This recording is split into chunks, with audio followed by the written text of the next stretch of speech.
ਸ਼੍ਰੋਮਣੀ ਅਕਾਲੀ ਦਲ ਬਾਦਲ ਤੇ ਢੀਂਡਸਾ दोनों अड़िका बन गए। उस कोले दे विच ਉਹ नहीं चाहते कि बच्चे पढ़न, ਉਹ नहीं चाहते बच्चों ਨੂੰ रोजगार मिले, ਉਹ नहीं चाहते पंजाब का भला होवे, ਉਹ नहीं चाहते संगरूर का भला होवे। देखो बदकिस्मती आ भी पंजाब के मुख मंत्री साहब नूं अपनी आदत अनुसार अपने पुराने पिछोकड़ अनुसार मतलब बात का बतंगड़ बनाना आउंदा।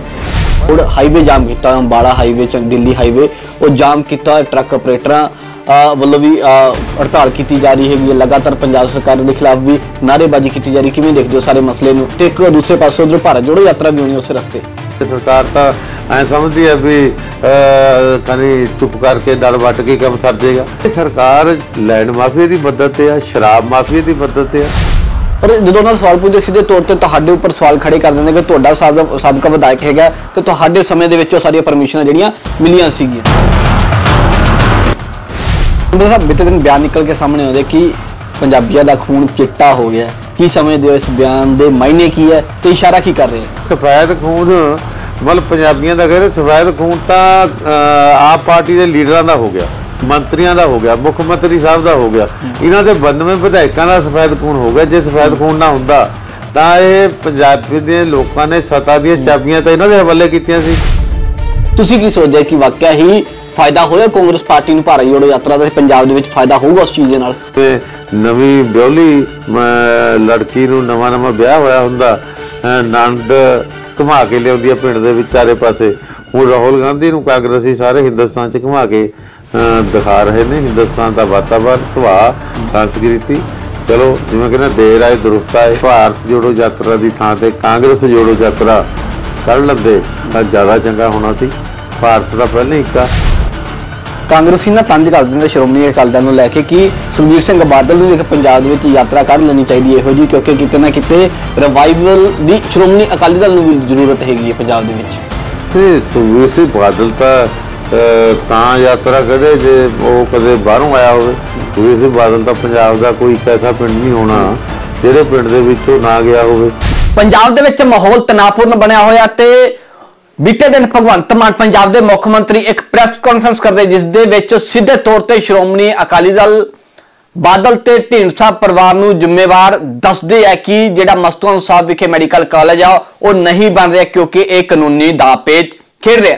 श्रोमणी अकाली दल के senior leader professor Prem Singh Chandumajra मेरे नाम मौजूद है। गलबात करांगे कि आखिरकार श्रोमणी अकाली दल क्यों अड़िका बन गई है कोले दे विच। चंदूमाजरा साहब बहुत बहुत स्वागत है। धन्यवाद जी। धन्यवाद। सवाल श्रोमणी अकाली दल बादल ते ढींडसा दोनों अड़िका बन गए उस कोले दे विच। ਉਹ नहीं चाहते कि बच्चे पढ़न, ਉਹ नहीं चाहते बच्चों ਨੂੰ रोजगार मिले, ਉਹ नहीं चाहते पंजाब का भला होवे, ਉਹ नहीं चाहते संगरूर का भला होवे।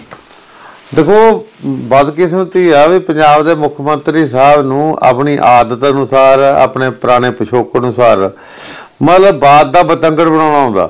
मतलब किसी का दोष होगा मतलब आपका दोष दूजे से मरण का एक तजर्बा उन्होंने मैं उहदे ते रोटियां सेक के राज सत्ता जे अज हासिल लई आ उस तजर्बे विचों ही लई आ। हुण आ जिहड़ा श्रोमणी गुरुद्वारा प्रबंधक कमेटी ते इल्जाम ला रहे हैं किते बादल परिवार किते ढींडसा परिवार इन्हां ते इल्जाम लाई जा रहे हैं, ये सरासर गलत आ। पहली गल तो मैं मान साहब नूं पुछना चाहुंदा भी जे टाइटल क्लीयर नहीं है तो मुख्यमंत्री साहब कदे नींह पत्थर रखते देखिए किसी संस्था का किसी अदारे का? सब तो पहला मैं समझदा इहदे लई अधिकारी भी जिम्मेवार ने, सरकार जिम्मेवार आ, मुख्यमंत्री साहब जिम्मेवार ने। ये तो गैर कानूनी गल आ भी टाइटल क्लीयर ना हो जमीन का तो उत्थे नींह पत्थर रख दो तुसीं जाके। मतलब कोई रुकावट नहीं है, SGPC कदे भी रुकावट नहीं बनती, ना कोई अकाली दल बनता। इसका स्वागत करांगे जो कॉलेज बनेगा, कॉलेज बनना कोई माड़ी गल नहीं है, पर घट्टो घट्ट जमीन का टाइटल तो क्लीयर होंदे। इत्थे रौला कॉलेज सरकार नाल नहीं, रौला तो SGPC का अंगीठा साहब की संस्था उत्थे प्रबंधक कमेटी नाल आ ते SGPC का केवल 16 किलियां का मसला नहीं, होर भी 100 एकड़ के करीब जमीन पई है उहदा रौला। जे अज इहनूं सरेंडर कर देंगे वो भी सरेंडर करनी पेगी। मतलब कहण तो भाव ये आ कि SGPC जे SGPC नूं गल करके SGPC नाल सलाह करके मतलब कोई सरकार यतन करदी तां मेरा समझदा भी इहदा हल हो सकदा सी। हुण तां सरकार ते एक धिर नाल जाके खड़ गई, मतलब दो धिरां दा विवाद चल रहा, तुसीं एक धिर दे नाल जाके सरकार खड़ जे, इहदा सरासर धक्का। ਪਰ ਹੁਣ ਇਹਦੇ ਤੇ ਮੁੱਖ ਮੰਤਰੀ ਸਾਹਿਬ ਰੋਟੀਆਂ ਸੇਕ ਰਹੇ ਨੇ। ਮਤਲਬ ਦੋਸ਼ੀ ਐਸਜੀਪੀਸੀ ਨੂੰ ਜਾਂ ਬਾਦਲ ਪਰਿਵਾਰ ਜਾਂ ਢੀਂਡਸਾ ਪਰਿਵਾਰ ਨੂੰ ਕਰਕੇ ਮਤਲਬ ਆਪਣੇ ਆਪ ਨੂੰ ਦੁੱਧ ਧੋਤੇ ਬਣ ਰਹੇ ਨੇ। ਦੋਸ਼ੀ ਤਾਂ ਇਹ ਆ ਵੀ ਜਿਨ੍ਹਾਂ ਨੇ ਬਿਨਾਂ ਟਾਈਟਲ ਕਲੀਅਰ ਕੀਤਿਆਂ ਮਤਲਬ ਆਪਣਾ ਨੀਂਹ ਪੱਥਰ ਰੱਖਤਾ। ਤੇ ਅੱਜ ਪੰਚਾਇਤ ਦੀਆਂ ਜ਼ਮੀਨਾਂ ਮੇਰਾ ਖਿਆਲ ਕੋਈ ਪਿੰਡ ਐਸਾ ਨਹੀਂ ਹੋਏਗਾ ਕਿਸੇ ਪੰਚਾਇਤ ਦੀ ਜ਼ਮੀਨ ਤੇ ਜੇ ਸਰਕਾਰੀ ਕਾਲਜ ਬਣਨਾ ਚਾਹੇ ਤਾਂ ਕੋਈ ਨਾ ਨਹੀਂ ਕਰੇਗਾ। ਕੋਈ ਜ਼ਰੂਰੀ ਤਾਂ ਨਹੀਂ ਵੀ ਇੱਥੇ ਬਣਾਉਣਾ ਜਿੱਥੇ ਲੜਾਈ ਝਗੜਾ ਜਿੱਥੇ ਅਜੇ ਵਿਵਾਦ ਚੱਲ ਰਿਹਾ। हाँ जे ऐसे मैं जिम्मेवारी ना कहना अज श्रोमणी गुरुद्वारा प्रबंधक कमेटी के नां ते ये सारी जमीन का मसला हल करा देन मुख्यमंत्री साहब सारी का जिन्ना भी रौला चल रहा। असी आ जेडे 16 किले चाहे 20 किले SGPC तो काल के नां ते दोण नूं तैयार हाँ मैं जिम्मेवारी लेना। पर ये इस तरह ना गल करन भी इस बहाने सिर SGPC की 100 एकड़ जमीन ते भी एक धिर नूं जाके कब्जा करा देन। मतलब ये रौला इस गल का भी मुख मंत्री साहब मतलब टोबे च इट मार देंदे ने। मतलब मसला किसी जे ईमानदारी ना काल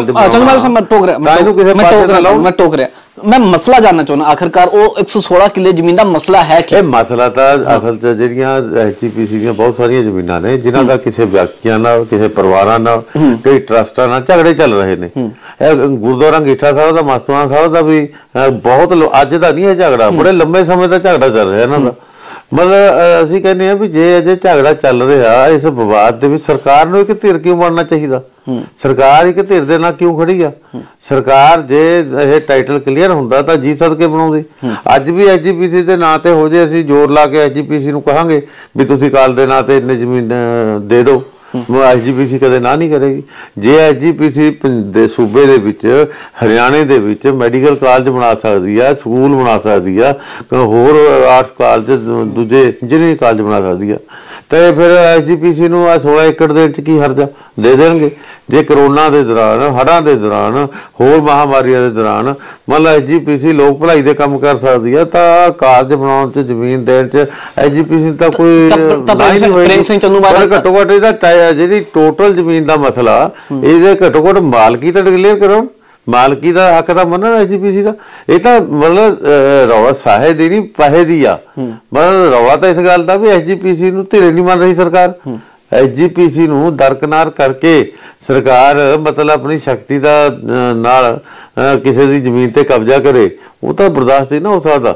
ਤੇ SGPC ਨੂੰ ਫਿਰ ਸਹਾਰਾ ਲੈਣਾ ਪਿਆ ਅਦਾਲਤ ਦਾ ਤੇ ਅਦਾਲਤ ਦਾ ਸਹਾਰਾ ਲਿਆ ਅਦਾਲਤ ਨੇ ਸਟੇ ਕਰਤੀ ਤੇ ਹੁਣ ਅਦਾਲਤਾਂ ਜੇ ਇਨਸਾਫ ਦੇਣ ਵਾਸਤੇ ਕਿਸੇ ਦੇ ਨਾਲ ਖੜਦੀਆਂ ਨੇ ਗਰੀਬ ਪਾਰਟੀ ਨਾਲ ਤੇ ਇਹਦੇ 'ਚ ਕੋਈ ਨਵੀਂ ਗੱਲ ਤਾਂ ਹੈ ਨਹੀਂ। ਤੇ ਮੈਂ ਸਮਝਦਾ ਜੇ ਇਸ ਮਸਲੇ ਨੂੰ ਲਟਕਾਉਣ ਵਾਲੀ ਗੱਲ ਆ ਲਮਕਾਉਣ ਵਾਲੀ ਗੱਲ ਆ ਕਿਤੇ ਰੁਕਾਵਟ ਖੜੀ ਕਰਨ ਵਾਲੀ ਗੱਲ ਆ ਤਾਂ ਕੇਵਲ ਤੇ ਕੇਵਲ ਇਹਦੇ 'ਚ ਜ਼ਿੰਮੇਵਾਰ ਸਰਕਾਰ ਆ। ਜਿਹੜੀ ਸਰਕਾਰ ਨੇ ਇੱਕ ਵਿਵਾਦ ਵਾਲੇ ਥਾਂ ਤੇ ਕਾਲਜ ਦਾ ਨੀਂਹ ਪੱਥਰ ਰੱਖਿਆ ਤੇ ਅੱਜ ਵੀ ਅਸੀਂ ਕਹਿੰਦੇ ਆ ਵੀ ਇਹ ਵਿਵਾਦ ਨਹੀਂ ਹੋਣਾ ਚਾਹੀਦਾ। ਸੱਚੀ ਮੁੱਚੀ ਕਾਲਜ ਬਣਨਾ ਚਾਹੀਦਾ। ਜੇ ਸਰਕਾਰ ਸੰਜੀਦਾ ਜੇ ਸਰਕਾਰ ਗੰਭੀਰ ਆ ਕਾਲਜ ਬਣਾਉਣ ਵਾਸਤੇ ਤਾਂ ਉਹ ਤਾਂ 10 ਮਿੰਟ ਦਾ ਮਸਲਾ ਕਰਾਉਣ ਫੈਸਲਾ ਕਰਾਉਣ SGPC ਦੇ ਹੱਕ 'ਚ ਟਾਈਟਲ ਸਾਰੀ ਜ਼ਮੀਨ ਦਾ ਤੇ ਮੇਰਾ ਖਿਆਲ ਕੋਈ ਨਾ ਹੀ ਨਹੀਂ ਕਰੂਗੀ SGPC ਇਹਨਾਂ ਨੂੰ। ਇਹ 16 ਕਿੱਲੇ ਕਹਿੰਦੇ ਅਸੀਂ 20 ਕਿੱਲੇ 25 ਕਿੱਲੇ ਜਿੰਨੇ ਚਾਹੀਦੇ ਉਹਨੇ ਦੋ ਨੂੰ। ਸੋ ਇਹ ਮਤਲਬ ਐਵੇਂ ਇੱਕ ਦੂਜੇ ਤੇ ਇਲਜ਼ਾਮ ਲਾਉਣਾ ਦੋਸ਼ ਲਾਉਣਾ ਦੂਜੇ ਨੂੰ ਗੁਨਾਹਗਾਰ ਕਰਕੇ ਆਪ ਦੁੱਧ ਧੋਤੇ ਬਣਨਾ ਇਹ ਇੱਕ ਆਦਤ ਦਾ ਹਿੱਸਾ ਮੁੱਖ ਮੰਤਰੀ ਸਾਹਿਬ ਦਾ ਜਿਹੜਾ ਉਹਨਾਂ ਨੂੰ ਨਹੀਂ ਚਾਹੀਦਾ। ਇਹੋ ਜਿਹੇ ਮਸਲਿਆਂ ਤੇ ਘੱਟੋ ਘੱਟ ਜਿਹੜੇ ਪਬਲਿਕ ਇੰਟਰਸਟ ਦੇ ਕੰਮ ਨੇ ਜਿਹੜੇ ਸਾਂਝੇ ਕੰਮ ਨੇ ਜਿਹੜੇ ਲੋਕ ਭਲਾਈ ਦੇ ਕੰਮ ਨੇ ਮੁੱਖ ਮੰਤਰੀ ਸਾਹਿਬ ਨੂੰ ਉਹ ਪਾਰਟੀਬਾਜ਼ੀ ਤੋਂ ਉੱਪਰ ਉੱਠ ਕੇ ਧੜੇਬੰਦੀ ਤੋਂ ਉੱਪਰ ਉੱਠ ਕੇ ਵਿਵਾਦਾਂ ਵਿੱਚ ਨਹੀਂ ਪਾਉਣੇ ਚਾਹੀਦੇ ਬਲਕਿ ਲਟਕਾਉਣੇ ਨਹੀਂ ਚਾਹੀਦੇ। ਉਹਨਾਂ ਦਾ ਹੱਲ ਕੱਢਣਾ ਚਾਹੀਦਾ ਕਿਸੇ ਕਿਨਾਰੇ ਲਾਉਣੇ ਚਾਹੀਦੇ ਨੇ।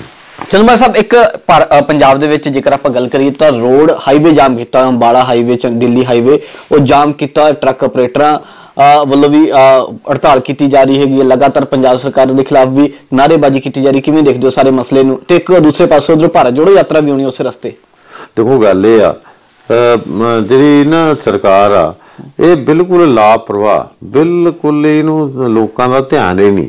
ਪਿਛਲੇ 4 ਦਿਨਾਂ ਤੋਂ ਸ਼ੰਭੂ ਬੈਰੀਅਰ ਤੇ ਰਸਤਾ ਰੁਕਿਆ ਦਿੱਲੀ ਨੂੰ ਜਾਣ ਵਾਲੇ ਦਿੱਲੀ ਤੋਂ ਆਉਣ ਵਾਲੇ ਹੋਰ ਹਰਿਆਣਾ ਪੰਜਾਬ ਆਉਣ ਜਾਣ ਵਾਲੇ ਮਤਲਬ ਲੋਕ ਇੰਨੇ ਪਰੇਸ਼ਾਨ ਹੋ ਰਹੇ ਨੇ। ਪਿੰਡਾਂ ਦੇ ਵਿੱਚੋਂ ਦੀ ਤੁਸੀਂ ਜਾ ਕੇ ਦੇਖੋ ਸਾਰੀਆਂ ਸੜਕਾਂ ਲਿੰਕ ਰੋਡ ਭਰੀਆਂ ਪਈਆਂ ਨੇ ਰਸਤਿਆਂ ਦਾ ਵਿਚਾਰਿਆਂ ਨੂੰ ਪਤਾ ਨਹੀਂ। ਆ ਨੈਵੀਗੇਟਰ ਕਿਸੇ ਨੂੰ ਕਿਸੇ ਗਲੀ 'ਚ ਵਾੜ ਦਿੰਦਾ ਕਿਸੇ ਨੂੰ ਕਿਸੇ ਰਸਤੇ 'ਚ ਪਿੰਡਾਂ ਦੀਆਂ ਪਹੀਆਂ ਤੇ ਲੈ ਜਾਂਦਾ। ਮਤਲਬ ਬਹੁਤ ਜਲੂਸ ਕੱਢਿਆ ਪਿਆ ਲੋਕ ਇੰਨੇ ਪਰੇਸ਼ਾਨ ਨੇ ਪਰ ਸਰਕਾਰ ਟਸ ਤੋਂ ਮਸ ਨਹੀਂ। ਸਰਕਾਰ ਨੂੰ ਐਂ ਲੱਗਦਾ ਵੀ ਕੁਛ ਹੋ ਹੀ ਨਹੀਂ ਰਿਹਾ। ਜਿਵੇਂ ਕਹਿੰਦਾ ਰੋਮ ਸੜ ਰਿਹਾ ਨੀਰੋ ਬਾਂਸਰੀ ਵਜਾਉਂਦਾ ਫਿਰਦਾ, ਆਪ ਮੁੱਖ ਮੰਤਰੀ ਸਾਹਿਬ ਘੁੰਮਦੇ ਫਿਰਦੇ ਨੇ ਤੇ ਲੋਕ ਪਰੇਸ਼ਾਨ ਹੁੰਦੇ ਫਿਰਦੇ ਨੇ। ਪਹਿਲਾਂ ਇੱਕ ਸਿੱਧੀ ਗੱਲ ਆ ਵੀ ਅੱਜ ਤੋਂ 1 ਸਾਲ ਪਹਿਲਾਂ ਜਦੋਂ ਸੱਤਾ ਵਿੱਚ ਨਹੀਂ ਸੀ ਕੇਜਰੀਵਾਲ ਸਾਹਿਬ ਭਗਵੰਤ ਸਿੰਘ ਮਾਨ ਨੂੰ ਇੱਥੇ ਮੋਹਾਲੀ ਲੈ ਕੇ ਇਹਨਾਂ ਟਰੱਕ ਆਪਰੇਟਰਾਂ ਦੇ ਕੋਲ ਜਾ ਕੇ ਇਹਨਾਂ ਦੇ ਧਰਨੇ ਤੇ ਬੈਠ ਕੇ ਐਲਾਨ ਕਰਕੇ ਗਏ ਵੀ ਜੇ ਅਸੀਂ ਸੱਤਾ 'ਚ ਆ ਗਏ ਸਭ ਤੋਂ ਪਹਿਲਾ ਕੰਮ ਟਰੱਕ ਯੂਨੀਅਨਾਂ ਬਹਾਲ ਕਰਨਾ ਹੋਏਗਾ। ਤੇ ਹੁਣ ਸੱਤਾ 'ਚ ਆਏ ਨੂੰ 9 ਮਹੀਨੇ ਹੋ ਗਏ, ਹੁਣ ਬਹਾਲ ਤਾਂ ਇੱਕ ਪਾਸੇ ਕਰਨੀਆਂ, ਹੁਣ ਉਹਨਾਂ ਨਾਲ ਗੱਲ ਕਰਨ ਨੂੰ ਤਿਆਰ ਨਹੀਂ। ਮਤਲਬ ਇੱਕ ਦੇਖੋ ਖੇਤੀ ਦੇ ਨਾਲ ਇੱਕ ਸਹਾਇਕ ਧੰਦਾ ਜੇ ਸਭ ਤੋਂ ਇੰਪੋਰਟੈਂਟ ਆ ਤਾਂ ਟਰਾਂਸਪੋਰਟ ਆ। ਜਿਹੜਾ ਅਨਪੜ੍ਹ ਬੰਦਾ ਨਾ ਉਹਨੂੰ ਹੋਰ ਕੁਝ ਨਹੀਂ ਆਉਂਦਾ, ਉਹ ਜਾਂ ਮੱਝਾਂ ਰੱਖ ਸਕਦਾ ਜਾਂ ਟਰੱਕ ਪਾਲ ਸਕਦਾ ਲਿਆ ਸਕਦਾ। ਤੇ ਜੇ ਹੁਣ ਟਰੱਕ ਆਪਰੇਟਰਾਂ ਨੇ ਟਰੱਕ ਲਿਆਂਦੇ ਨੇ, ਖੇਤੀ ਦਾ ਸਹਾਇਕ ਧੰਦਾ, ਖੇਤੀ ਵੀ ਘਾਟੇ 'ਚ ਆ ਤੇ ਸਹਾਇਕ ਧੰਦਾ ਵੀ ਘਾਟੇ 'ਚ ਆ ਤੇ ਕਰਜ਼ਈ ਤਾਂ ਕਿਸਾਨਾਂ ਨੇ ਆਪੇ ਹੋਣਾ, ਖੁਦਕਸ਼ੀਆਂ ਤਾਂ ਕਿਸਾਨਾਂ ਨੇ ਆਪੇ ਕਰਨੀਆਂ। ਸੋ ਸਰਕਾਰ ਨੂੰ ਇਸ ਗੰਭੀਰਤਾ ਨਾਲ ਲੈਣ ਦੀ ਲੋੜ ਆ ਇਸ ਸਮੱਸਿਆ ਨੂੰ। ਸਰਕਾਰ ਤਾਂ ਬਿਲਕੁਲ ਲਾਪਰਵਾਹ ਹੋਈ ਬੈਠੀ ਹੈ। ਸਰਕਾਰ ਤਾਂ ਐਂ ਸਮਝਦੀ ਹੈ ਵੀ ਕਹਿੰਦੀ ਚੁੱਪ ਕਰਕੇ ਦਲ ਵੱਟ ਕੇ ਕੰਮ ਸਰ ਜਾਏਗਾ। ਸੋ ਦਲ ਵੱਟ ਜਮਾਨਾ ਕੱਟ ਵਾਲਾ ਕੰਮ ਨਹੀਂ, ਇਹ ਤਾਂ ਕਿਸੇ ਸਿਰੇ ਲਾਉਣਾ ਪਏਗਾ। ਇਹ ਤਾਂ ਹੁਣ ਲੋਕ ਜਦੋਂ ਇੰਨੀ ਠੰਡ 'ਚ ਸੜਕਾਂ ਤੇ ਬੈਠੇ ਨੇ ਉਹਨਾਂ ਦੀ ਸੁਣਵਾਈ ਤਾਂ ਕਰੇ। ਤੁਸੀਂ ਹੈਰਾਨ ਹੋਵੋਗੇ ਵੀ ਕੋਈ ਅਧਿਕਾਰੀ, ਕੋਈ ਮੰਤਰੀ, ਕੋਈ ਮੁੱਖ ਮੰਤਰੀ ਤਾਂ ਇੱਕ ਪਾਸੇ, ਮਤਲਬ ਕੋਈ ਸਰਕਾਰ ਦਾ ਨੁਮਾਇੰਦਾ ਉਹਨਾਂ ਦੀ ਸਾਰ ਲੈਣ ਨਹੀਂ ਗਿਆ, ਉਹਨਾਂ ਨੂੰ ਪੁੱਛਣ ਨਹੀਂ ਗਿਆ ਵੀ ਤੁਸੀਂ ਇੰਨੇ ਦਿਨਾਂ ਦੇ ਕਿਉਂ ਬੈਠੇ ਹੋ। ਅੱਛਾ ਲੋਕਾਂ ਨੂੰ ਕੋਈ ਨਹੀਂ ਪਰਵਾਹ ਲੋਕਾਂ ਦੀ ਵਿਚਾਰਿਆਂ ਦੀ ਜਿਹੜੇ ਪਰੇਸ਼ਾਨ ਹੁੰਦੇ ਫਿਰ ਰਹੇ ਨੇ। ਅੱਜ ਪੰਜਾਬ ਦੇ ਵਿੱਚ ਜਿਵੇਂ ਕਹਿੰਦੇ ਆ ਨਾ ਅਰਾਜਕਤਾ ਦਾ ਮਾਹੌਲ ਬਣਿਆ ਪਿਆ। ਅੱਜ ਪੰਜਾਬ ਜਾਨੀ ਲਾਚਾਰ ਹੋਇਆ ਪਿਆ, ਬੇਬਸ ਹੋਇਆ ਪਿਆ। ਅੱਜ ਨਾ ਜਾਨੀ ਜਿਵੇਂ ਕਹਿੰਦੇ ਆ ਰੱਬ ਆਸਰ ਹੀ ਚੱਲ ਰਿਹਾ ਸਾਰਾ ਕੁਛ। ਚੱਲ ਜਿਵੇਂ ਕਹਿੰਦਾ ਚੱਲ ਰਾਣੀ ਤੇਰਾ ਰੱਬ ਰਾਖਾ, ਉਹ ਕੰਮ ਹੋਇਆ ਵਾ ਸਰਕਾਰ ਦਾ। ਲਤੀਪੁਰੇ ਦੇ ਲੋਕਾਂ ਨੇ ਫਿਰ ਤੋਂ ਇੱਕ ਵਾਰ ਧਰਨਾ ਲਾਇਆ, ਹਾਈਵੇ ਜਾਮ ਕਰ ਦਿੱਤਾ। ਉਹ ਕਹਿੰਦੇ ਸਰਕਾਰ ਸਾਨੂੰ ਕੋਈ ਹੱਲ ਨਹੀਂ ਦੇ ਰਹੀ ਹੈਗੀ। ਇੱਕ ਪਾਸੇ ਉਹ ਕਹਿੰਦੇ ਕਿ ਸਾਡੇ ਤੋਂ ਫਲੈਟ ਲੈ ਲਓ, ਪਰ ਕਹਿੰਦੇ ਸਾਨੂੰ ਪੱਕਾ ਹੱਲ ਇਸ ਚੀਜ਼ ਦਾ ਚਾਹੀਦਾ ਹੈਗਾ। ਹੁਣ ਦੇਖੋ ਲਤੀਫਪੁਰੇ ਦੇ ਵਿੱਚ ਵੀ ਜਿਸ ਤਰੀਕੇ ਨਾਲ ਉਹਨਾਂ ਨੂੰ ਉਜਾੜਿਆ ਗਿਆ, ਜਿਸ ਤਰੀਕੇ ਨਾਲ ਪਰੇਸ਼ਾਨ ਕੀਤਾ ਗਿਆ, ਉਹ ਵੀ ਮਤਲਬ ਇੱਕ ਗੈਰ ਇਨਸਾਨੀਅਤ ਵਾਲੀ ਗੱਲ ਆ। ਸਰਕਾਰਾਂ ਕਦੇ ਇਸ ਤਰ੍ਹਾਂ ਨਹੀਂ ਕਰਦੀਆਂ। ਮਤਲਬ ਕਿੰਨੀ ਦੇਰ ਦੇ ਲੋਕ ਬੈਠੇ ਸੀ ਉੱਥੇ, ਮਤਲਬ ਬਸ ਰਹੇ ਸੀ ਉੱਥੇ, ਤੇ ਇੱਕ ਲੈਂਡ ਮਾਫੀਏ ਦੇ ਧੱਕੇ ਚੜ ਕੇ ਲੈਂਡ ਮਾਫੀਏ ਦੇ ਦੀ ਮਦਦ ਤੇ ਸਰਕਾਰ ਆ ਗਈ ਤੇ ਲਤੀਫਪੁਰੇ ਦੇ ਵਿੱਚ ਲੋਕਾਂ ਦਾ ਉਜਾੜਾ ਕਰਤਾ। ਇਹ ਸਰਕਾਰ ਲੈਂਡ ਮਾਫੀਏ ਦੀ ਮਦਦ ਤੇ ਆ, ਸ਼ਰਾਬ ਮਾਫੀਏ ਦੀ ਮਦਦ ਤੇ ਆ। ਜੀਰੇ ਵਿੱਚ ਕੀ ਹੋ ਰਿਹਾ, ਇੱਕ ਸ਼ਰਾਬ ਫੈਕਟਰੀ ਦੇ ਮਾਲਕ ਦਾ ਖੜ ਗਈ ਸਰਕਾਰ। ਸ਼ਰੇਆਮ ਲੋਕ ਕਹਿ ਰਹੇ ਗੰਦਾ ਪਾਣੀ ਆ, ਸ਼ਰੇਆਮ ਲੋਕ ਗੰਦਾ ਪਾਣੀ ਦਿਖਾ ਰਹੇ ਨੇ ਤੇ ਸਰਕਾਰ ਕਹਿੰਦੀ ਹੈ ਨਹੀਂ ਜੀ, ਮਤਲਬ ਅਸੀਂ ਤਾਂ ਮਤਲਬ ਫੈਕਟਰੀ ਮਾਲਕ ਨਾਲ ਖੜਨਾ, ਕੰਮ ਕਿਵੇਂ ਚੱਲੂਗਾ। ਜਿਹੜੀ ਲੋਕਾਂ ਦੀ ਪਰਵਾਹ ਨਹੀਂ ਕਰ ਰਹੇ ਜਮੇ। ਉਹ ਕਿਤੇ ਸ਼ਰਾਬ ਮਾਫੀਆ ਨਾਲ ਖੜ ਗਏ, ਕਿਤੇ ਲੈਂਡ ਮਾਫੀਆ ਨਾਲ ਖੜ ਗਏ, ਕਿਤੇ ਮਾਈਨਿੰਗ ਮਾਫੀਆ ਨਾਲ ਖੜ ਗਏ, ਕਿਤੇ ਗੈਂਗ ਮਾਫੀਆ ਨਾਲ ਖੜ ਗਏ। ਜਾਨੀ ਆਮ ਲੋਕਾਂ ਦੀ ਸਰਕਾਰ ਦੀ ਥਾਂ ਇਹ ਮਾਫੀਆ ਦੀ ਸਰਕਾਰ ਬਣ ਕੇ ਰਹੀ। ਪਰ ਜਦੋਂ ਉਹਨਾਂ ਸਵਾਲ ਪੁੱਛਦੇ ਸਿੱਧੇ ਤੌਰ ਤੇ ਤੁਹਾਡੇ ਉੱਪਰ ਸਵਾਲ ਖੜੇ ਕਰ ਦਿੰਦੇ ਕਿ ਤੁਹਾਡਾ ਸਾਬਕਾ ਵਿਧਾਇਕ ਹੈਗਾ ਤੇ ਤੁਹਾਡੇ ਸਮੇਂ ਦੇ ਵਿੱਚ ਉਹ ਸਾਰੀਆਂ ਪਰਮਿਸ਼ਨਾਂ ਜਿਹੜੀਆਂ ਮਿਲੀਆਂ ਸੀਗੀਆਂ। ਦੇਖੋ ਗੱਲ ਇਹ ਆ, ਪਰਮਿਸ਼ਨਾਂ ਤਾਂ ਲੈ ਜਾਂਦੇ ਆ ਲੋਕ, ਪਰ ਪਰਮਿਸ਼ਨਾਂ ਤੋਂ ਬਾਅਦ ਜੇ ਉਹ ਨਹੀਂ ਉਸ ਰੂਲ ਤੇ ਰੈਗੂਲੇਸ਼ਨ ਲਾਗੂ ਕਰਨੇ ਤਾਂ ਇਹਦਾ ਮਤਲਬ ਇਹ ਤਾਂ ਨਹੀਂ ਵੀ ਨਵੀਂ ਸਰਕਾਰ ਆ ਗਈ ਉਹਨੇ ਉਹਨਾਂ ਨੂੰ ਕੋਈ ਢਿੱਲ ਦੇ ਦੇਣੀ ਆ। ਜੇ ਉਸ ਸਮੇਂ ਪਰਮਿਸ਼ਨਾਂ ਲੈ ਗਏ, ਕਈ ਵਾਰੀ ਐਸਾ ਹੁੰਦਾ ਨਾ ਲਾਇਸੈਂਸ ਲੈ ਜਾਂਦੇ ਆ। ਪੰਜਾਬ ਦੇ ਵਿੱਚ ਹੁਣ ਕਾਰੋਬਾਰ ਤਾਂ ਸ਼ਰਾਬ ਦਾ ਲਾਉਣ ਤੇ ਕੋਈ ਮਨਾਹੀ ਨਹੀਂ ਹੈ, ਪਰ ਉਹਦੇ ਨਾਲ ਕੰਡੀਸ਼ਨਾਂ ਹੁੰਦੀਆਂ ਵੀ ਤੁਹਾਨੂੰ ਮਤਲਬ ਇਨਵਾਇਰਨਮੈਂਟ ਵਾਸਤੇ ਆ ਕਰਨਾ ਪਏਗਾ, ਹਰ ਗੱਲ ਦਾ ਵੀ ਬਸੋਂ ਤੋਂ ਕਿੰਨੇ ਬਾਹਰ ਹੋਏਗਾ, ਮਤਲਬ ਪਾਣੀ ਨੂੰ ਕਿਵੇਂ ਤੁਸੀਂ ਠੀਕ ਕਰਨਾ, ਉਹਦੇ 'ਚ ਸਾਰਾ ਇੱਕ ਕੰਡੀਸ਼ਨ ਆ। ਉਹ ਸਾਰੀਆਂ ਕੰਡੀਸ਼ਨਾਂ ਜੇ ਨਹੀਂ ਪੂਰੀਆਂ ਕਰਦੇ ਤਾਂ ਸਰਕਾਰਾਂ ਉਹਦੇ ਲਾਇਸੈਂਸ ਕੈਂਸਲ ਕਰਦੀਆਂ ਨੇ, ਸਰਕਾਰਾਂ ਉਹਨਾਂ ਦੀਆਂ ਫੈਕਟਰੀਆਂ ਬੰਦ ਕਰਦੀਆਂ ਨੇ। ਤੇ ਜੇ ਸਰਕਾਰ ਦਾ ਦਬਾਅ ਨਾ ਹੋਵੇ ਫਿਰ ਤਾਂ ਫੈਕਟਰੀਆਂ ਵਾਲੇ ਉਹ ਕੰਡੀਸ਼ਨਾਂ ਲਾਗੂ ਹੀ ਨਾ ਕਰੇਗਾ ਕੋਈ। ਸੋ ਇਸ ਮਸਲੇ ਦੇ ਵਿੱਚ ਸ਼ਰਾਬ ਜਿਹੜਾ ਜੀਰੇ ਦੇ ਵਿੱਚ ਆ, ਤੇ ਜੇ ਉਦੋਂ ਲਾਇਸੈਂਸ ਲੈ ਲਿਆ ਸੀ ਤਾਂ ਇਹਦਾ ਮਤਲਬ ਇਹ ਖੁੱਲੀ ਛੁੱਟੀ ਥੋੜ੍ਹਾ ਹੁਣ ਵੀ ਉਹਨੂੰ ਜੋ ਮਰਜ਼ੀ ਕਰੀ ਜਾਵੇ।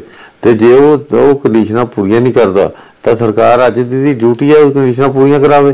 ਉਹ ਲੋਕਾਂ ਨਾਲ ਖੜੇ ਨਾ ਕਿ ਸ਼ਰਾਬ ਮਾਲਕ ਨਾਲ ਖੜੇ। ਤੁਹਾਨੂੰ ਪਤਾ ਬੀਤੇ ਦਿਨ ਬਿਆਨ ਨਿਕਲ ਕੇ ਸਾਹਮਣੇ ਆਉਂਦੇ ਕਿ ਪੰਜਾਬੀਆਂ ਦਾ ਖੂਨ ਚਿੱਟਾ ਹੋ ਗਿਆ। ਕੀ ਸਮਝਦੇ ਹੋ ਇਸ ਬਿਆਨ ਦੇ ਮਾਇਨੇ ਕੀ ਹੈ ਤੇ ਇਸ਼ਾਰਾ ਕੀ ਕਰ ਰਹੇ ਹੈ? ਦੇਖੋ ਬੜੇ ਅਫਸੋਸ ਦੀ ਗੱਲ ਆ, ਕੋਈ ਆਮ ਵਿਅਕਤੀ ਨਹੀਂ ਕਹਿ ਰਿਹਾ, ਇੱਕ ਮੰਤਰੀ ਕਹਿ ਰਿਹਾ। ਵੀ ਪਹਿਲਾਂ ਨਿੱਜਰ ਸਾਹਿਬ ਨੇ ਵੀ ਇਹੋ ਜਿਹਾ ਬਿਆਨ ਕੱਸਿਆ ਸੀ ਪੰਜਾਬੀਆਂ ਤੇ, ਪਰ ਉਹਨਾਂ ਨੇ ਮਾਫੀ ਮੰਗਣੀ ਪੈ ਗਈ। ਤੇ ਹੁਣ ਧਾਲੀਵਾਲ ਸਾਹਿਬ ਨੇ ਕਹਿਤਾ ਵੀ ਪੰਜਾਬੀਆਂ ਦਾ ਖੂਨ ਸਫੈਦ ਹੋ ਗਿਆ ਜੀ, ਰਿਸ਼ਤੇ ਭੁੱਲ ਗਏ ਜੀ, ਰਿਸ਼ਤੇ ਟੁੱਟ ਮਤਲਬ ਭਰਾ ਦੀਆਂ ਜ਼ਮੀਨਾਂ ਦੱਬਣ ਲੱਗ ਗਏ। ਪਹਿਲੀ ਗੱਲ ਤਾਂ ਮੈਂ ਕਹਿਣਾ ਚਾਹੁੰਦਾ ਧਾਲੀਵਾਲ ਸਾਹਿਬ ਨੂੰ ਵੀ ਇਹ ਸਰਕਾਰ ਦੀ ਡਿਊਟੀ ਆ ਵੀ ਸਰਕਾਰ ਜੇ ਭਰਾ ਭਰਾ ਦੀ ਕੋਈ ਜ਼ਮੀਨ ਦੱਬਦਾ NRI ਨਾਲ ਕੋਈ ਧੱਕਾ ਕਰਦਾ ਤੇ ਸਰਕਾਰ ਉਹਦੇ ਨਾਲ ਕਾਨੂੰਨੀ ਤੌਰ ਤੇ ਸਖਤੀ ਵਰਤੇ। ਜੇ ਕਾਨੂੰਨੀ ਤੌਰ ਤੇ ਸਰਕਾਰ ਸਖਤੀ ਨਹੀਂ ਵਰਤਦੀ ਤਾਂ ਹੀ ਤਾਂ ਭਰਾ ਭਰਾ ਦੀ ਜ਼ਮੀਨਾਂ ਤੇ ਕਬਜ਼ੇ ਹੋ ਰਹੇ ਨੇ। ਜੇ ਪੱਛਮੀ ਸੱਭਿਆਚਾਰ ਦਾ ਅਸਰ, ਪਦਾਰਥਵਾਦ ਦਾ ਅਸਰ ਜੇ ਅੱਜ ਸਾਡੇ ਇੱਥੇ ਰਿਸ਼ਤਿਆਂ ਦੇ ਵਿੱਚ ਖਟਾਸ ਪੈਦਾ ਕਰ ਰਿਹਾ ਤਾਂ ਉਹਦਾ ਮਤਲਬ ਇਹ ਨਹੀਂ ਹੈ ਵੀ ਸਾਰੇ ਪੰਜਾਬੀ ਮਾੜੇ ਹੋ ਗਏ, ਸਾਰੇ ਪੰਜਾਬੀਆਂ ਨੂੰ ਬਦਨਾਮ ਕਰੀ ਜਾਓ ਤੁਸੀਂ ਵਿਸ਼ਵ ਭਰ ਦੇ ਵਿੱਚ। ਪੰਜਾਬੀਆਂ ਨੂੰ ਤਾਂ ਬਲਕਿ ਪ੍ਰਾਹੁਣਚਾਰੀ ਦੇ ਤੌਰ ਤੇ ਮੰਨਿਆ ਜਾਂਦਾ ਦੁਨੀਆ ਦੇ ਵਿੱਚ। ਪੰਜਾਬੀਆਂ ਨੂੰ ਤਾਂ ਇੱਕ ਦੂਜੇ ਦਾ ਸਤਿਕਾਰ ਤੇ ਮਿਹਨਤ ਕਰਨ ਦੇ ਤੌਰ ਤੇ ਮੰਨਿਆ ਜਾਂਦਾ। ਅੱਜ ਮੰਤਰੀ ਜੇ ਪੰਜਾਬੀਆਂ ਤੇ ਸਿੱਖਾਂ ਤੇ ਸਫੈਦ ਖੂਨ ਹੋਣ ਦਾ ਦੋਸ਼ ਲਾਉਂਦਾ ਤਾਂ ਮੈਂ ਸਮਝਦਾ ਸਮੁੱਚੀ ਸਿੱਖ ਕੌਮ ਨੂੰ ਤੇ ਪੰਜਾਬੀਆਂ ਨੂੰ ਬਦਨਾਮ ਕਰਨ ਵਾਲੀ ਗੱਲ ਆ, ਜਿਹੜੀ ਦੁਨੀਆ ਭਰ ਦੇ ਵਿੱਚ ਮੈਂ ਸਮਝਦਾ ਇੱਕ ਬਾਹਰਲੇ ਮੁਲਕਾਂ ਵਿੱਚ ਰਹਿਣ ਵਾਲੇ ਪੰਜਾਬੀਆਂ ਲਈ ਵੀ ਇੱਕ ਬਹੁਤ ਵੱਡੀ ਚੁਣੌਤੀ ਵਾਲੀ ਗੱਲ ਆ। ਔਰ ਦੂਜਾ ਮੈਂ ਕਹਿਣਾ ਚਾਹੁੰਦਾ ਵੀ ਸਫੈਦ ਖੂਨ ਮਤਲਬ ਪੰਜਾਬੀਆਂ ਦਾ ਕਹਿੰਦੇ ਸਫੈਦ ਖੂਨ ਤਾਂ ਆਪ ਪਾਰਟੀ ਦੇ ਲੀਡਰਾਂ ਦਾ ਹੋ ਗਿਆ, ਮੰਤਰੀਆਂ ਦਾ ਹੋ ਗਿਆ, ਮੁੱਖ ਮੰਤਰੀ ਸਾਹਿਬ ਦਾ ਹੋ ਗਿਆ, ਇਹਨਾਂ ਦੇ 92 ਵਿਧਾਇਕਾਂ ਦਾ ਸਫੈਦ ਖੂਨ ਹੋ ਗਿਆ। ਜੇ ਸਫੈਦ ਖੂਨ ਨਾ ਹੁੰਦਾ ਤਾਂ ਇਹ ਪੰਜਾਬੀ ਦੇ ਲੋਕਾਂ ਨੇ ਸੱਤਾ ਦੀਆਂ ਚਾਬੀਆਂ ਤਾਂ ਇਹਨਾਂ ਦੇ ਹਵਾਲੇ ਕੀਤੀਆਂ ਸੀ, ਸਭ ਭਗਵੰਤ ਸਿੰਘ ਮਾਨ ਦੇ, ਤੇ ਇਹ ਚਾਬੀਆਂ ਇਹਨੇ ਦਿੱਲੀ ਦੇ ਹਵਾਲੇ ਕਰਤੀਆਂ। ਜੇ ਸਫੈਦ ਖੂਨ ਆਪ ਪਾਰਟੀ ਦੇ ਲੀਡਰਾਂ ਦਾ ਨਾ ਹੁੰਦਾ ਤਾਂ ਅੱਜ ਕੇਜਰੀਵਾਲ ਦੀ ਅਧੀਨਗੀ ਮੰਨ ਕੇ ਕੇਜਰੀਵਾਲ ਦੇ ਜਿਹੜੇ ਦਿੱਲੀ ਤੋਂ ਭੇਜੇ ਨੁਮਾਇੰਦੇ ਨੇ ਉਹਨਾਂ ਦੇ ਹਵਾਲੇ ਪੰਜਾਬ ਦੀਆਂ ਫਾਈਲਾਂ ਦੇ ਭੇਤ ਨਾ ਦੱਸੇ ਜਾਂਦੇ। ਅੱਜ ਪੰਜਾਬ ਨੂੰ ਇਸ ਕਰਕੇ ਜਲੀਲ ਨਾ ਕੀਤਾ ਜਾਂਦਾ ਕਿ ਪੰਜਾਬ ਦੇ ਵਿੱਚ ਕੋਈ ਇੱਕ ਵੀ ਲੀਡਰ ਐਸਾ ਨਹੀਂ ਹੈ ਜਿਹੜਾ ਰਾਜ ਕਰ ਸਕੇ, ਜਿਹੜਾ ਪ੍ਰਬੰਧ ਦੇਖ ਸਕੇ। ਕੇਜਰੀਵਾਲ ਦੇ ਨੁਮਾਇੰਦੇ ਆ ਕੇ ਪ੍ਰਸ਼ਾਸਨਿਕ ਅਧਿਕਾਰੀਆਂ ਨੂੰ ਸਰਕਾਰੀ ਦਫ਼ਤਰਾਂ ਵਿੱਚ ਬੈਠ ਕੇ ਹਦਾਇਤਾਂ ਦੇਣ, ਇਹ ਤੋਂ ਵੱਡੀ ਪੰਜਾਬ ਦੀ ਕੀ ਤਹੀਨ ਹੋ ਸਕਦੀ ਹੈ। ਤੇ ਮੈਂ ਸਮਝਦਾ ਜੇ ਮਾੜਾ ਮੋਟਾ ਵੀ ਇਹਨਾਂ ਦੇ ਖੂਨ ਲਾਲ ਹੁੰਦਾ ਤਾਂ ਕਦੇ ਕੇਜਰੀਵਾਲ ਦਾ ਕੋਈ ਨੁਮਾਇੰਦਾ ਆ ਕੇ ਪੰਜਾਬ ਦੀਆਂ ਚਾਬੀਆਂ ਆਪਣੇ ਹੱਥ 'ਚ ਨਾ ਲਿਜਾਂਦਾ। ਸਗੋਂ ਹਲੂਣਾ ਦੇਣਾ ਚਾਹੀਦਾ, ਸੋਚਣਾ ਚਾਹੀਦਾ ਪੰਜਾਬ ਦੇ ਮੰਤਰੀ ਸਾਹਿਬਾਨਾਂ ਨੂੰ ਕਿ ਖੂਨ ਪੰਜਾਬੀਆਂ ਦਾ ਸਫੈਦ ਨਹੀਂ ਹੋਇਆ, ਖੂਨ ਆਪ ਪਾਰਟੀ ਦੇ ਲੀਡਰਾਂ ਤੇ ਮੰਤਰੀਆਂ ਦਾ ਹੋ ਗਿਆ। ਤਜਮਾ ਸਾਹਿਬ, ਭਾਰਤ ਜੋੜੋ ਯਾਤਰਾ ਪੰਜਾਬ ਦੇ ਵਿੱਚ ਆ ਰਹੀ ਹੈ, ਕਹਿੰਦੇ ਵੱਡੇ ਪੱਧਰ ਉੱਪਰ ਰਾਹੁਲ ਗਾਂਧੀ ਲੀਡਰ ਬਣ ਕੇ ਉੱਭਰੇ ਹੈਗੇ ਇਸ ਭਾਰਤ ਜੋੜੋ ਯਾਤਰਾ ਦੇ ਨਾਲ। ਉਹ ਜ਼ਮੀਨ ਦੇ ਨਾਲ ਜੁੜੇ, ਉਹਨਾਂ ਲੋਕਾਂ ਦੀ ਸਮੱਸਿਆਵਾਂ ਜਾਣੀਆਂ। ਤੁਸੀਂ ਕੀ ਸੋਚਦੇ ਕਿ ਵਾਕਿਆ ਹੀ ਫਾਇਦਾ ਹੋਇਆ ਕਾਂਗਰਸ ਪਾਰਟੀ ਨੂੰ ਭਾਰਤ ਜੋੜੋ ਯਾਤਰਾ ਦਾ, ਪੰਜਾਬ ਦੇ ਵਿੱਚ ਫਾਇਦਾ ਹੋਊਗਾ ਉਸ ਚੀਜ਼ ਦੇ ਨਾਲ? ਪਹਿਲੀ ਗੱਲ ਤਾਂ ਹੈਰਾਨੀ ਇਸ ਗੱਲ ਦੀ ਆ ਵੀ ਰਾਹੁਲ ਗਾਂਧੀ ਜੀ ਮੰਨ ਲਓ ਉਸ ਪਰਿਵਾਰ ਨਾਲ ਸੰਬੰਧਿਤ ਆ ਜਿਹੜਾ ਪਰਿਵਾਰ ਨੂੰ ਹਿੰਦੁਸਤਾਨ ਦੇ ਵਿੱਚ ਆਜ਼ਾਦ ਭਾਰਤ ਦੇ ਵਿੱਚ ਸਭ ਤੋਂ ਪਹਿਲਾਂ ਰਾਜ ਕਰਨ ਦਾ ਮੌਕਾ ਮਿਲਿਆ, ਲੰਮਾ ਸਮਾਂ ਰਾਜ ਕਰਨ ਦਾ ਮੌਕਾ ਮਿਲਿਆ। ਤੇ ਹੁਣ ਵੀ ਉਹ ਮੈਂਬਰ ਪਾਰਲੀਮੈਂਟ ਨੇ ਪਿਛਲੀਆਂ 2-3 ਟਰਮਾਂ ਤੋਂ।